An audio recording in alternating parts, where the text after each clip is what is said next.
കേരളത്തിലെ വ്യാപാര രംഗത്തും വ്യവസായ രംഗത്തും ഇത്രയേറെ അഭിവൃദ്ധി ഉണ്ടാക്കിയെടുക്കാനുള്ള സാഹചര്യം സൃഷ്ടിച്ചത് കേരളത്തിലെ ഇടതുപക്ഷ ജനാധിപത്യ മുന്നണി അധികാരത്തിൽ ഉണ്ടായിരുന്നുകൊണ്ടാണ്. ഒരു വ്യക്തമായിട്ടുള്ള കാഴ്ചപ്പാട്, ക്രിയാത്മകമായിട്ടുള്ള ഇടപെടൽ, അതിൻ്റെ എല്ലാം ഒരു തുടർച്ച ഉണ്ടാവണമെന്ന് കേരളത്തിലെ വ്യാവസായിക സമൂഹവും വാണിജ്യ സമൂഹവും സ്വാഭാവികമായിട്ടും ആഗ്രഹിക്കും. ഒരിടതുപക്ഷ സാന്നിധ്യം കേരളത്തിൽ ഉണ്ടാവുക എന്നത് വ്യാപാരികളും പ്രതീക്ഷയോടുകൂടി കാണുന്ന ഒരു കാര്യമാണ്. അത്തരം ഒരു തുടർച്ച ഉണ്ടായെങ്കിൽ മാത്രമേ ഈ വന്നിട്ടുള്ള കുതിപ്പ്, ഇപ്പോൾ ഒരു കുതിപ്പുണ്ടായിട്ടുണ്ട്, ആ കുതിപ്പ് തുറന്നു കൊണ്ടുപോകാൻ കഴിയൂ എന്നാണ് ഞങ്ങൾ വിശ്വസിക്കുന്നത്. ഇപ്പോൾ കേരളത്തിൽ 62 ലക്ഷം ആളുകൾക്ക് സാമൂഹ്യക്ഷേമ പെൻഷൻ കൊടുക്കുന്നുണ്ട്. മറ്റ് ക്ഷേമ പദ്ധതികളും ക്ഷേമനിധികളും കേരളത്തിലുണ്ട്. ഇതിലേക്കൊക്കെ ഇപ്പോൾ തുടർച്ചയായി കുടിശ്ശികയില്ലാതെ പണം ആളുകളിലേക്ക് വരുന്നു. അപ്പോൾ കോടിക്കണക്കിന് രൂപയാണ് ഓരോ മാസവും സാധാരണ ജനങ്ങളിലേക്ക് വരുന്നത്. ഈ സാധാരണ ജനങ്ങളിലേക്ക് വരുന്ന പണത്തിൻ്റെ നല്ലൊരു ഭാഗം വരുന്നത് ചെറുകിട വ്യാപാരികളിലേക്കാണ്. ആ വ്യാപാര സ്ഥാപനങ്ങളിൽ നിന്ന് അവരുടെ ഉൽപ്പന്നം വാങ്ങും. അപ്പോൾ ആ വ്യാപാര സ്ഥാപനങ്ങൾ അഭിവൃദ്ധിപ്പെടും. ഈ മാർക്കറ്റിലേക്ക് ഇതിൻ്റെ ക്രയവിക്രയം നടന്നുകൊണ്ടിരിക്കും. അത് സ്വാഭാവികമായിട്ടും ചെറുകിട കച്ചവടക്കാർക്ക് ഗുണകരമാകുന്ന ഒരു സാഹചര്യം കേരളത്തിൽ സൃഷ്ടിക്കപ്പെട്ടു. ഇപ്പോൾ നീതി ആയോഗിൻ്റെ കണക്ക് പ്രകാരം ഏറ്റവും കൂടുതൽ സ്റ്റാർട്ടപ്പ് ബിസിനസ്സുകൾ ആരംഭിച്ച ഇന്ത്യയിലെ സംസ്ഥാനം ഏതെന്ന് ചോദിച്ചാൽ കേരളം നമ്പർ 1 എന്ന നിലയിലെത്തി. വ്യവസായ സൗഹൃദ സംസ്ഥാനം ഏതെന്ന് ചോദിച്ചാൽ കേരളം എന്ന നിലയിലെത്തി. അപ്പം അങ്ങനെ ഒരു പുതിയ മാറ്റം കേരളത്തിലേക്ക് വന്നു. ഇപ്പോൾ പുതുതായിട്ട് കേന്ദ്ര ഗവൺമെൻറ് കൊണ്ടുവന്ന് ഇപ്പോൾ അമേരിക്കയുമായി ബന്ധപ്പെട്ട് ഉണ്ടാക്കിയിട്ടുള്ള ഈ ഒത്തുതീർപ്പ് വ്യവസ്ഥകൾ എന്ന് പറയുന്നത് ഇന്ത്യയിലെ വ്യാവസായിക രംഗത്തെയും വാണിജ്യ രംഗത്തെയും വലിയ രീതിയിൽ ബാധിക്കാൻ പോകുന്നതാണ്. കാരണം ഇവിടുന്ന് കയറ്റുമതി ചെയ്യുന്ന ഉൽപ്പന്നങ്ങൾക്ക് 18% ടാക്സ്, അമേരിക്കയിൽ നിന്ന് ഇങ്ങോട്ട് ഇറക്കുമതി ചെയ്യുന്ന സാധനങ്ങൾക്കൊന്നും ടാക്സ് ഇല്ലാതെ ഇന്ത്യൻ കമ്പോളത്തിൽ വിറ്റഴിക്കാം. ഇന്ന് നമ്മോടൊപ്പം അതിഥിയായിട്ടുള്ളത് കേരള വ്യാപാര വ്യവസായ സമിതിയുടെ സംസ്ഥാന ജനറൽ സെക്രട്ടറി ആയിട്ടുള്ള ശ്രീ ES ബിജു ആണ്. സ്വാഗതം. ഏതാണ്ട് ഒരു പതിറ്റാണ്ടോളമായിട്ട് കേരള വ്യാപാര വ്യവസായ സമിതിയുടെ സംസ്ഥാന ജനറൽ സെക്രട്ടറിയായി താങ്കൾ പ്രവർത്തിച്ചു വരികയാണ്. അപ്പോൾ സ്വാഭാവികമായും കേരളത്തിലെ വ്യവസായ രംഗത്ത് കഴിഞ്ഞ 10 വർഷമുണ്ടായിട്ടുള്ള വലിയ മാറ്റത്തെക്കുറിച്ച് ഏറ്റവും അധികം പറയാനുണ്ടാവുക അങ്ങേക്ക് തന്നെയാവുമെന്നാണ് ഞാൻ കരുതുന്നത്. എന്ത് മാറ്റമാണ് ഉണ്ടായിട്ടുള്ളത് കേരളത്തിലെ വ്യവസായ രംഗത്ത്? കഴിഞ്ഞ 10 വർഷക്കാലമായി കേരളത്തിലെ വ്യാപാര രംഗത്തും വ്യവസായ രംഗത്തും വലിയൊരു കുതിപ്പ് കേരളത്തിലുണ്ടായിട്ടുണ്ട്. ഇപ്പോൾ കേരളം ഒരു വ്യവസായ സൗഹൃദ സംസ്ഥാനമായി മാറിയിട്ടുണ്ട്. മറ്റ് സംസ്ഥാനങ്ങളെ അപേക്ഷിച്ച് ചെറുകിട വ്യവസായ സംരംഭങ്ങളും വൻകിട വ്യവസായ സംരംഭങ്ങളും കേരളത്തെ ആശ്രയിക്കുന്ന ഒരു പുതിയ രീതി കേരളത്തിൽ അവലംബിക്കപ്പെട്ടു. പല കാരണങ്ങൾ കൊണ്ടാണ്. ഒന്ന്, കേരളത്തിൽ മുമ്പുണ്ടായിരുന്ന അടിസ്ഥാന സൗകര്യങ്ങളുടെ അപര്യാപ്തത ഇന്ന് പടിപടിയായി മാറിക്കൊണ്ടിരിക്കുകയാണ്. ആവശ്യത്തിന് ജലലഭ്യത, ആവശ്യത്തിന് ഇലക്ട്രിസിറ്റി, തൊഴിൽ സമരങ്ങളോ മറ്റ് തൊഴിൽ പ്രക്ഷോഭങ്ങളോ ഒന്നുമില്ലാത്ത ഒരവസ്ഥ, നോക്കുകൂലി നിരോധിത സംസ്ഥാനമായി നമ്മുടെ സംസ്ഥാനം മാറി എന്ന ഒരു പ്രത്യേകത. പിന്നെ അതിനേക്കാളെല്ലാം ഉപരി സംസ്ഥാന ഗവൺമെൻറ് ആവശ്യമായിട്ടുള്ള ഒരു പിന്തുണാ സഹായം പുതിയ വ്യവസായ സംരംഭങ്ങൾക്ക് കേരളത്തിലേക്ക് കടന്നു വരാനുള്ള ഒരു സൗകര്യം ഒരുക്കി കൊടുക്കുന്നു എന്നത് ഏറ്റവും പ്രധാനപ്പെട്ട ഒരു ഘടകമായിരുന്നു. മുമ്പ് അതില്ലായിരുന്നു. വ്യവസായങ്ങൾക്ക് മുതൽ മുടക്കുന്ന വ്യവസായ സംരംഭകർ അവരുടെ ശേഷിക്കനുസരിച്ചിട്ടാണ് ഓരോ സ്ഥാപനങ്ങളും മുമ്പോട്ട് കൊണ്ടിരുന്നത്. ഇപ്പോൾ അതിന് വലിയ മാറ്റം ഉണ്ടായി. സർക്കാരിൻ്റെ ഒരു പിന്തുണ, അവർക്ക് ആവശ്യമായിട്ടുള്ള ഭൗതിക പശ്ചാത്തല സൗകര്യങ്ങൾ ഒരുക്കാൻ ഗവൺമെൻറ്റിൻ്റെ സഹായം, മാത്രവുമല്ല വ്യവസായ സംരംഭകർക്കുള്ള ഒരു പ്രധാനപ്പെട്ട മുമ്പുണ്ടായിരുന്ന ഒരു പ്രതിസന്ധി എന്ന് പറയുന്നത്, അത് ഏതു തരത്തിലുള്ള വ്യവസായ സംരംഭമാണേലും അവർ ഉൽപ്പാദിപ്പിക്കപ്പെടുന്ന ഉൽപ്പന്നത്തിൻ്റെ വിപണിയെ സംബന്ധിച്ച് വലിയ ആശങ്ക ഉണ്ടായിരുന്നു. സംസ്ഥാന ഗവൺമെൻറ്റിൻ്റെ നൂതന ആശയ പ്രയോജനപ്പെടുത്തലിൻ്റെ ഭാഗമായി വിപണി കണ്ടെത്തൽ കൂടെ സർക്കാർ സഹായത്തോടു കൂടി ചെയ്യാൻ കഴിയുന്ന ഒരു പുതിയ സാഹചര്യം കേരളത്തിൽ രൂപപ്പെട്ടു. ഈ ഘടകങ്ങളെല്ലാം കേരളത്തിലേക്ക് പുതിയ വ്യവസായ സംരംഭങ്ങൾ വരാനിടവെന്ന സാഹചര്യങ്ങളാണ് കേരളത്തിലുണ്ടായത്. അതിൻ്റെ ഭാഗമായി ഒട്ടേറെ സ്ഥാപനങ്ങൾ വന്നു എന്ന് മാത്രമല്ല 10,000 വരുന്ന തൊഴിലവസരങ്ങൾ കേരളത്തിലുണ്ടായി. ഇപ്പോൾ നീതി ആയോഗിൻ്റെ കണക്ക് പ്രകാരം ഏറ്റവും കൂടുതൽ സ്റ്റാർട്ടപ്പ് ബിസിനസ്സുകൾ ആരംഭിച്ച ഇന്ത്യയിലെ സംസ്ഥാനം ഏതെന്ന് ചോദിച്ചാൽ കേരളം നമ്പർ 1 എന്ന നിലയിലെത്തി. വ്യവസായ സൗഹൃദ സംസ്ഥാനം ഏതെന്ന് ചോദിച്ചാൽ കേരളം എന്ന നിലയിലെത്തി. അപ്പോൾ അങ്ങനെ ഒരു പുതിയ മാറ്റം കേരളത്തിലേക്ക് വന്നു. അത് ചെറുകിട വ്യവസായങ്ങൾക്ക് മാത്രമല്ല, വൻകിട പദ്ധതികൾ കേരളത്തിൽ ആരംഭിക്കുന്ന ഒരു സാഹചര്യം ഉണ്ടായി. മുമ്പ് ഇൻഡസ്ട്രിയൽ എസ്റ്റേറ്റുകൾ, കേരളത്തിൽ ഒട്ടേറെ ഇൻഡസ്ട്രിയൽ എസ്റ്റേറ്റുകൾ വളരെ കാലങ്ങളായി കേരളത്തിൽ നിലനിൽക്കുന്നുണ്ട്. പല ഇൻഡസ്ട്രിയൽ എസ്റ്റേറ്റുകളിലും സ്ഥലവും കെട്ടിടങ്ങളും വെറുതെ കിടക്കുമായിരുന്നു. ഇപ്പം കേരളത്തിലെ ഭൂരിപക്ഷം വരുന്ന ഇൻഡസ്ട്രിയൽ എസ്റ്റേറ്റുകളിലും അങ്ങനെ തരിശായി കിടക്കുന്ന കെട്ടിടങ്ങളോ സ്ഥലമോ ഇല്ലാത്തൊരവസ്ഥയിലേക്ക് വന്നു. അവിടെയെല്ലാം പുതിയ സംരംഭങ്ങൾ വരുന്നു. സംരംഭകർക്കുള്ള സഹായങ്ങൾ ഗവൺമെന്റിന്റെ പ്രാദേശിക ഭരണകൂടങ്ങളുടെ ഇൻഡസ്ട്രിയൽ ഡിപ്പാർട്ട്മെന്റിന്റെ ഭാഗത്ത് വരുന്നു. അപ്പൊ അത് വ്യവസായങ്ങളുടെ ഈ കടന്നുവരവിനെ വലിയ രീതിയിൽ സഹായിച്ചിട്ടുണ്ട്. വാണിജ്യ മേഖലയിലേക്ക് നമ്മൾ പോയി കഴിഞ്ഞാൽ വാണിജ്യ മേഖലയിൽ ചില പ്രതിസന്ധികൾ ഇപ്പം നിൽക്കുന്നുണ്ട്. ആ പ്രതിസന്ധികളുടെ പ്രധാനപ്പെട്ട കാരണങ്ങളുടെ ഘടകങ്ങൾ എന്ന് പറയുന്നത്, ഒന്ന്, വൻകിട ശ്രേണിയിൽപ്പെട്ടിട്ടുള്ള വൻകിട മാളുകളുടെ ഒരു കടന്നുവരവുണ്ട്. വഴിയോര കച്ചവടത്തിന്റെ ഒരു പുതിയ തലം വന്നിട്ടുണ്ട്. ഇതിനേക്കാൾ എല്ലാം ഉപരി ഓൺലൈൻ വ്യാപാരം വർദ്ധിതമാകുന്ന രീതിയിൽ കേരളത്തിൽ വരുന്ന ഒരു സ്ഥിതിവിശേഷം വരുന്നു. അത് കേരളത്തിൽ മാത്രമല്ല, ലോകത്താകെയും നമ്മുടെ രാജ്യത്തിന്റെ വിവിധ മേഖലകളിലുമെല്ലാം ഓൺലൈൻ വ്യാപാരം വരുന്നുണ്ട്. പുതിയ സാങ്കേതിക വിദ്യയുടെ ഭാഗമായി അത്തരം സംവിധാനങ്ങൾ വരുന്നതിനെ ഒന്നും നമുക്ക് എതിർത്തുകൊണ്ട് പോകാൻ കഴിയില്ല. പക്ഷേ നമ്മുടെ ക്രയശേഷി വ്യാപാരികൾ വിനിയോഗിച്ചിരുന്നത് നമ്മുടെ മാർക്കറ്റുകളിലാണ്.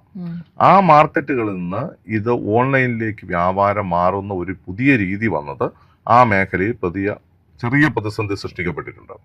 പക്ഷെ ആ പ്രതിസന്ധിയെ തരണം ചെയ്യാനുള്ള സൗകര്യങ്ങൾ കേരളത്തിൽ ഉണ്ടാക്കാൻ, നമ്മുടെ മാർക്കറ്റുകളുടെ ഭൗതിക സൗകര്യങ്ങൾ മെച്ചപ്പെടുത്താൻ, അതിന്റെ പശ്ചാത്തല സൗകര്യങ്ങൾ ഒരുക്കാൻ, ആ മാർക്കറ്റുകൾ കേന്ദ്രീകരിച്ച് കൂടുതൽ ജനങ്ങൾക്ക് അല്ലെ ഉപഭോക്താക്കൾക്ക് അങ്ങോട്ട് വരാനുള്ള സൗകര്യങ്ങളെല്ലാം ഇപ്പോൾ പ്രാദേശിക ഭരണകൂടങ്ങളുടെയും സംസ്ഥാന ഗവൺമെന്റിന്റെയും എല്ലാം സഹായത്തോടു കൂടി രൂപപ്പെടുത്തുന്നു എന്നത് ഒരു ആശാവഹമായിട്ടുള്ള ഒരു കാര്യമാണ്. ഈ മുൻപൊക്കെ ചെറുകിട കച്ചവടക്കാർ, വലിയ ബിസിനസ്സുകൾ കേരളത്തിലേക്ക് വരുമ്പോൾ ചെറുകിട കച്ചവടക്കാരുടെ അവകാശങ്ങൾ സംരക്ഷിക്കപ്പെടുന്നില്ല എന്ന് ഒരു പരാതി ഉണ്ടാവാറുണ്ട്. പക്ഷെ ഇപ്പൊ സ്ഥിതി മാറിയിട്ടില്ലേ? തീർച്ചയായിട്ടും വൻകിട കച്ചവടക്കാരോടൊപ്പം തന്നെ ചെറുകിട കച്ചവടക്കാരെയും പ്രോത്സാഹിപ്പിക്കുന്ന ഒരു സമീപനം ഇപ്പോൾ ഉണ്ടായിട്ടുണ്ട്.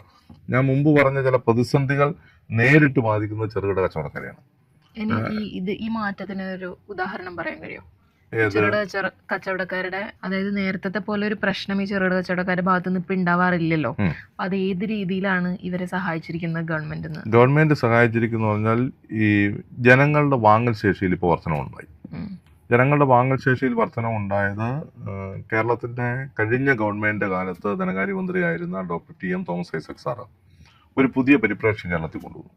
അതായത് മാർക്കറ്റുകളിലേക്ക് പണം പമ്പ് ചെയ്ത് വാങ്ങൽ ശേഷി വർദ്ധിപ്പിച്ച് ഉപഭോക്താക്കൾ കൂടുതൽ ഉൽപ്പന്നങ്ങൾ വാങ്ങുന്നതിലൂടെ ഗവൺമെന്റ് ഖജനാവിലേക്ക് നികുതിയേതര വരുമാനം ഉണ്ടാകും എന്നൊരു പുതിയ കൺസെപ്റ്റ് അതൊരു ഇടതുപക്ഷ മെതലിന്റെ ഭാഗമായിട്ടായിരിക്കും അവതരിപ്പിക്കപ്പെട്ടത്. പക്ഷെ അത് കേരളത്തിലെ ചെറുകിട കച്ചവടക്കാർക്ക് വലിയ ഗുണമാണ് ചെയ്തത്. അത് ചെറുകിട കച്ചവടക്കാരെ പ്രോത്സാഹിപ്പിക്കാൻ ഇടവന്നിട്ടുണ്ട്. ഇപ്പൊ കേരളത്തിൽ 62 ലക്ഷം ആളുകൾക്ക് സാമൂഹ്യക്ഷേമ പെൻഷൻ കൊടുക്കുന്നുണ്ട്. മറ്റ് ക്ഷേമ പദ്ധതികളും ക്ഷേമനിധികളും കേരളത്തിലുണ്ട്. ഇതിലേക്കൊക്കെ ഇപ്പൊ തുടർച്ചയായി കുടിശ്ശികയില്ലാതെ പണം ആളുകളിലേക്ക് വരുന്നു. അപ്പൊ കോടിക്കണക്കിന് രൂപയാണ് ഓരോ മാസവും സാധാരണ ജനങ്ങളിലേക്ക് വരുന്നത്. ഈ സാധാരണ ജനങ്ങളിലേക്ക് വരുന്ന പണത്തിന്റെ നല്ലൊരു ഭാഗം വരുന്നത് ചെറുകിട വ്യാപാരികളിലേക്കാണ്. ആ വ്യാപാര സ്ഥാപനങ്ങളിൽ നിന്ന് അവരുടെ ഉൽപ്പന്നം വാങ്ങും. അപ്പോൾ ആ വ്യാപാര സ്ഥാപനങ്ങൾ അഭിവൃദ്ധിപ്പെടും. ഈ മാർക്കറ്റിലേക്ക് ഇതിന്റെ ക്രയവിക്രയം നടന്നുകൊണ്ടിരിക്കും. അത് സ്വാഭാവികമായിട്ടും ചെറുകിട കച്ചവടക്കാർക്ക് ഗുണകരമാകുന്ന ഒരു സാഹചര്യം കേരളത്തിൽ സൃഷ്ടിക്കപ്പെട്ടിട്ടുണ്ട്. പിന്നെ ഇപ്പോൾ ഇന്ത്യ അനുഭവിക്കുന്ന പ്രശ്നങ്ങളുണ്ടല്ലോ വ്യാപാര രംഗത്ത്, അമേരിക്ക ഏർപ്പെടുത്തിയിട്ടുള്ള തീരുവയുമായി ബന്ധപ്പെട്ടൊക്കെ, ഇത് എങ്ങനെ ഓവർകം ചെയ്യാൻ കഴിയും? അല്ലെങ്കിൽ ഇന്ത്യയുടെ നിലപാടിനെ എങ്ങനെ നോക്കിക്കാണുന്നുണ്ട്? ഇത് നമ്മുടെ രാജ്യം യഥാർത്ഥത്തിൽ ഒരു സാമ്രാജ്യത്വ വിരുദ്ധ പോരാട്ടത്തിലൂടെ രാജ്യത്തിന് സ്വാതന്ത്ര്യം പ്രാപിച്ച രാജ്യമാണ്. അപ്പോൾ ഇന്ത്യയിലെ ആദ്യത്തെ പ്രധാനമന്ത്രി തന്നെ ഇവിടെ ഉൽപ്പാദിപ്പിക്കപ്പെടുന്ന ഉൽപ്പന്നത്തിന് വില ലഭിക്കുന്നതിന് വേണ്ടിയിട്ടാണ് ഇറക്കുമതി ചുങ്കം ഏർപ്പെടുത്തിയത്.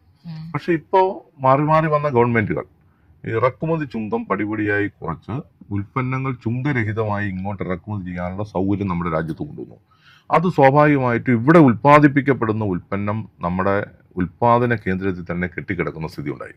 അത് കാർഷിക മേഖലയെ ബാധിച്ചു, വ്യാവസായിക മേഖലയെ ബാധിച്ചു. ഇപ്പോൾ പുതുതായിട്ട് കേന്ദ്ര ഗവൺമെന്റ് കൊണ്ടുവന്ന ഇപ്പോൾ അമേരിക്കയുമായി ബന്ധപ്പെട്ട് ഉണ്ടാക്കിയിട്ടുള്ള ഈ ഒത്തുതീർപ്പ് വ്യവസ്ഥകൾ എന്ന് പറയുന്നത് ഇന്ത്യയിലെ വ്യാവസായിക രംഗത്തെയും വാണിജ്യ രംഗത്തെയും വലിയ രീതിയിൽ ബാധിക്കാൻ പോകുന്നതാണ്. കാരണം ഇവിടുന്ന് കയറ്റുമതി ചെയ്യുന്ന ഉൽപ്പന്നങ്ങൾക്ക് 18% ടാക്സ്, അമേരിക്കയിൽ നിന്ന് ഇങ്ങോട്ട് ഇറക്കുമതി ചെയ്യുന്ന സാധനങ്ങൾക്കൊന്നും ടാക്സ് ഇല്ലാതെ ഇന്ത്യൻ കമ്പോളത്തിൽ വിറ്റഴിക്കാം. അപ്പോൾ ഇവിടെ ഉൽപ്പാദിപ്പിക്കപ്പെടുന്ന ഉൽപ്പന്നം കയറ്റുമതി ചെയ്യുമ്പോൾ ആ കയറ്റുമതിക്കാണ് ടാക്സ്. അവിടെ അതിന്റെ വിൽപ്പന സ്വാഭാവികമായിട്ടും കുറയും. മറ്റു രാജ്യങ്ങളിൽ നിന്ന് ഇതേ തരത്തിലുള്ള ഉൽപ്പന്നങ്ങൾ അമേരിക്കയിലേക്കും കയറ്റുമതി ചെയ്യുന്നുണ്ട്. അപ്പൊ ആ ഉൽപ്പന്നങ്ങൾ ഇന്ത്യയിൽ നിന്ന് കയറ്റുമതി ചെയ്യുന്ന ഉൽപ്പന്നത്തെക്കാൾ വില കുറച്ച് അവിടെ വിൽപ്പന നടത്തും. അത് നമ്മുടെ കയറ്റുമതിയെ വലിയ രീതിയിൽ ബാധിക്കും. ഇറക്കുമതിക്ക് സുഗമമായി കൊണ്ടുവരാൻ കഴിയുന്ന ഒരു സാഹചര്യം വരുമ്പോൾ ഇവിടെ ഉൽപ്പാദിപ്പിക്കപ്പെടുന്ന ഉൽപ്പന്നത്തെക്കാൾ മെച്ചപ്പെട്ട ഉൽപ്പന്നമോ അല്ലെങ്കിൽ അതേ തരത്തിലുള്ള ഉൽപ്പന്നം അമേരിക്കയിൽ നിന്ന് ഇങ്ങോട്ട് വരുമ്പോൾ സ്വാഭാവികമായിട്ട് ഇവിടെ ഉൽപ്പാദിപ്പിക്കപ്പെടുന്ന ഉൽപ്പന്നത്തെക്കാൾ ചിലപ്പോൾ അതേ വിലയ്ക്കോ അതിനേക്കാൾ കുറഞ്ഞ വിലയ്ക്കോ ഇവിടെ വിൽപ്പന നടത്തും. അതും ഇവിടുത്തെ വ്യവസായത്തെ പ്രതിസന്ധിയിലെത്തിക്കും. അതൊരു പ്രധാനപ്പെട്ട ഘടകമായി നമ്മുടെ മുമ്പിലുണ്ട്. ഇപ്പോൾ ഈ ആസിയാൻ രാജ്യങ്ങളുമായിട്ടുണ്ടാക്കിയ കരാറിന്റെ ഭാഗമായിട്ടാണ് കാർഷിക മേഖലയിൽ പ്രതിസന്ധി ഉണ്ടായത്. ആ കാർഷിക മേഖലയിൽ ഉണ്ടായിട്ടുള്ള പ്രതിസന്ധി അതേ രൂപത്തിൽ ഇനി വ്യാവസായിക മേഖലയിൽ വരികയാണ്. അതുകൊണ്ടാണ് ഇപ്പൊ ഞങ്ങൾ വ്യാപാരി വ്യവസായ സമിതി അടക്കമുള്ള കേരളത്തിലെ പ്രധാനപ്പെട്ട വ്യാപാര സംഘടനകളും വ്യവസായ സംഘടനകളും എല്ലാം ഫോറിൻ ഡയറക്റ്റ് ഇൻവെസ്റ്റ്മെന്റിനെതിരായിട്ടുള്ള ശക്തമായിട്ടുള്ള നിലപാട് വളരെ നേരത്തെ തന്നെ സ്വീകരിച്ചിട്ടുള്ളത്.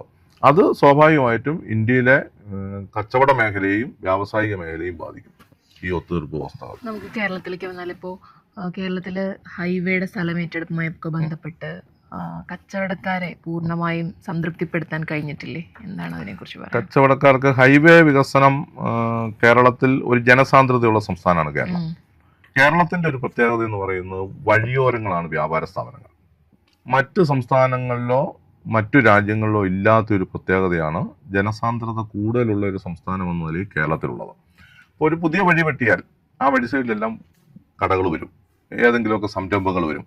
സ്വാഭാവികമായിട്ടും ആ വഴിയുടെ വൈഡനിങ് ഭാവിയിൽ അല്ലെങ്കിൽ ഇപ്പോൾ വർത്തമാന ഘട്ടത്തിൽ നമുക്ക് ആവശ്യമാണ്. ഹൈവേ വികസിക്കരുതെന്ന് നമുക്ക് പറയാൻ പറ്റത്തില്ല. ഇപ്പോൾ കാസർഗോഡ് മുതൽ തിരുവനന്തപുരം വരെ ഹൈവേ വികസിപ്പിക്കുന്നുണ്ട്. 45 മീറ്റർ വീതിയിലാക്കുമ്പോൾ സ്വാഭാവികമായിട്ടും പല ടൗണുകളും ഒഴിവാക്കപ്പെടും. പല ടൗണിലെയും അല്ലെങ്കിൽ ആ ഹൈവേയുടെ സൈഡിലുള്ള പല വ്യാപാര സ്ഥാപനങ്ങളും ഒഴിപ്പിക്കപ്പെടും. വ്യാപാരി വ്യവസായ സമിതി പറയുന്നത് അനിവാര്യമായിട്ടുള്ള അത്തരം വികസനം വരുന്ന സന്ദർഭത്തിൽ ഒഴിപ്പിക്കപ്പെടുന്ന കച്ചവടക്കാർക്ക് മതിയായ നഷ്ടപരിഹാരവും പുനരധിവാസവും വേണം. ഇപ്പം ചില സ്ഥലങ്ങളിൽ അത് നടക്കുന്നുണ്ട്. പക്ഷേ ഹൈവേ വികസന അതോറിറ്റിയോ കേന്ദ്ര സർക്കാരോ അതിനാവശ്യമായിട്ടുള്ള ഫണ്ട് നീക്കിവെക്കപ്പെടുന്നില്ല എന്നതാണ് ഒരു പ്രധാനപ്പെട്ട പ്രശ്നം. കെട്ടിട ഉടമയ്ക്കും സ്ഥല ഉടമയ്ക്കും പൈസ കൊടുക്കുന്നുണ്ട്, അതിലാർക്കും തടസ്സമില്ല. കേന്ദ്രത്തിന്റെ ഉത്തരവാദിത്തമാണല്ലോ. തീർച്ചയായിട്ടും സ്ഥല ഉടമയ്ക്കും കെട്ടിട ഉടമയ്ക്കും പണം കൊടുക്കുന്നു. വാടകയ്ക്കിരിക്കുന്ന വാടകക്കാർക്ക് ഒരു പൈസയും കിട്ടുന്നില്ല. ഇതാണ് പ്രശ്നം. ഇപ്പം വ്യാപാരി സമിതിയുടെ തന്നെ കണ്ണൂർ ജില്ലാ കമ്മിറ്റി കേരള ഹൈക്കോടതിയിൽ പോയിട്ട് വിധി സമ്പാദിച്ചിട്ടാണ് ഇപ്പോൾ അവർക്ക് 2 ലക്ഷം രൂപ വരെ നഷ്ടപരിഹാരത്തിനുള്ള അർഹത നേടിയിട്ടുള്ളത്. അത് കോടതിയിൽ പോയിട്ടുള്ള കച്ചവടക്കാർക്ക് മാത്രമേ കിട്ടുന്നുള്ളൂ. ഞങ്ങളുടെ നിലപാടെന്ന് പറയുന്നത് ഹൈവേ വികസനമാണെങ്കിലും മറ്റു തരത്തിലുള്ള വികസന പ്രവർത്തനങ്ങളാണെങ്കിലും നടക്കുമ്പോൾ സ്വാഭാവികമായിട്ടും അവിടുന്ന് ഒഴിവാക്കപ്പെടുന്ന അല്ലെങ്കിൽ ഒഴിപ്പിക്കപ്പെടുന്ന വാടകക്കാരായിട്ടുള്ള കച്ചവടക്കാർ കൂടെ മതിയായ നഷ്ടപരിഹാരം ഉറപ്പുവരുത്തണം എന്നതാണ് വ്യാപാരി വ്യവസായ സമിതി മുന്നോട്ട് വെക്കുന്ന ഏറ്റവും പ്രധാനപ്പെട്ട ഒരു മുദ്രാവാക്യം എന്ന് പറയുന്നത്. ഇനി തിരഞ്ഞെടുപ്പ് വരികയാണ്. കേരളത്തിലെ കച്ചവടക്കാരെ, ചെറുകിട കച്ചവടക്കാരായിക്കോട്ടെ വൻകിട കച്ചവടക്കാരായിക്കോട്ടെ സംതൃപ്തിപ്പെടുത്താൻ കേരളം ആര് ഭരിക്കണമെന്നാണ് തോന്നുന്നത്? കേരളം സ്വാഭാവികമായിട്ടും കഴിഞ്ഞ 10 വർഷക്കാലം കേരളത്തിലെ വ്യാപാര രംഗത്തും വ്യവസായ രംഗത്തും ഇത്രയേറെ അഭിവൃദ്ധി ഉണ്ടാക്കിയെടുക്കാനുള്ള സാഹചര്യം സൃഷ്ടിച്ചത് കേരളത്തിലെ ഇടതുപക്ഷ ജനാധിപത്യ മുന്നണി അധികാരത്തിൽ ഉണ്ടായിരുന്നുകൊണ്ടാണ്. ഒരു വ്യക്തമായിട്ടുള്ള കാഴ്ചപ്പാട്, ക്രിയാത്മകമായിട്ടുള്ള ഇടപെടൽ, അതിൻ്റെ എല്ലാം ഒരു തുടർച്ച ഉണ്ടാവണമെന്ന് കേരളത്തിലെ വ്യാവസായിക സമൂഹവും വാണിജ്യ സമൂഹവും സ്വാഭാവികമായിട്ടും ആഗ്രഹിക്കും. ഒരു ഇടതുപക്ഷ സാന്നിധ്യം കേരളത്തിൽ ഉണ്ടാവുക എന്നത് വ്യാപാരികളും പ്രതീക്ഷയോടുകൂടി കാണുന്ന ഒരു കാര്യമാണ്. അത്തരം ഒരു തുടർച്ച ഉണ്ടായെങ്കിൽ മാത്രമേ ഈ വന്നിട്ടുള്ള കുതിപ്പ്, ഇപ്പോൾ ഒരു കുതിപ്പുണ്ടായിട്ടുണ്ട്, ആ കുതിപ്പ് തുറന്നു കൊണ്ടുപോകാൻ കഴിയൂ എന്നാണ് ഞങ്ങൾ വിശ്വസിക്കുന്നത്.